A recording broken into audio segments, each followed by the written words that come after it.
नमस्कार, आप देख रहे हैं हिंदी न्यूज। तो आइए बात करते हैं आज के मुख्य समाचार में देश भर की तमाम बड़ी खबरों की तरफ नजर डालते हैं।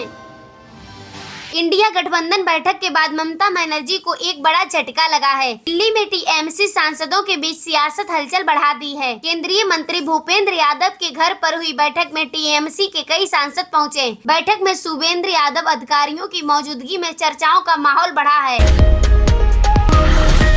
झारखंड के मुख्यमंत्री हेमंत सोरेन को जमीन के घोटाले में एक बड़ा झटका लगा है। पीएलएम कोर्ट ने उनके डिस्चार्ज पिटीशन खारिज कर दी है। मामला बड़गाई इलाके के 8.86 एकड़ जमीन की कथित अवैध कब्जे और मनी लॉन्ड्रिंग से जुड़ा है, जिसकी जांच ईडी कर रही है। दिल्ली में इंडिया गठबंधन की अहम बैठक में राहुल गांधी, ममता बनर्जी, अखिलेश यादव और तेजस्वी यादव, महबूबा मुफ्ती समेत कई बड़े नेता शामिल हुए। हालांकि डीएमके और आम आदमी पार्टी ने बैठक से दूरी बनाए रखी है।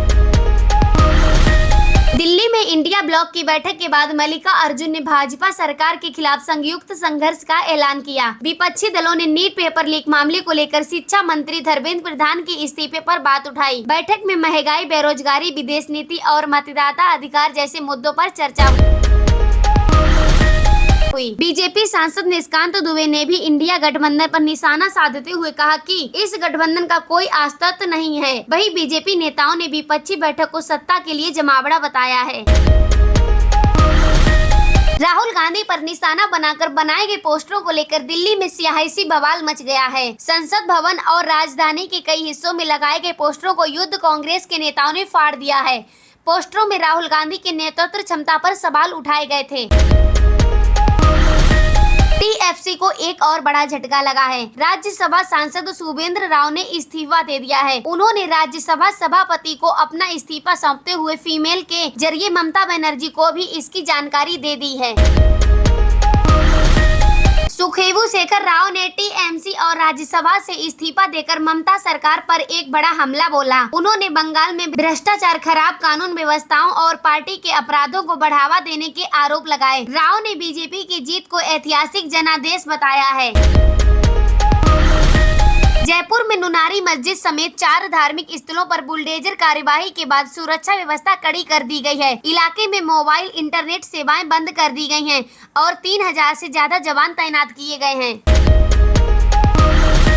जंतर मंतर पर प्रदर्शन के बाद कांग्रेस जनता पार्टी अपूर्ण की तैयारी कर रही है। सीजेपी के संस्थापक अभिजीत दीपके ने 11 जून को पूर्ण ने शिक्षा मंत्री धर्मेंद्र प्रधान की इस्तीफे की मांग को लेकर प्रदर्शन करने का ऐलान किया था। अभिजीत दीपके ने कहा कि इस आंदोलन को देश भर में फैलाने की नई रणनीति तैयार की जाएगी।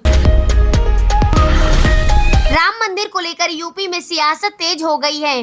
अखिलेश यादव ने आरोप लगाया है कि राम मंदिर के चढ़ावे से करोड़ों रुपए गायब हुए हैं।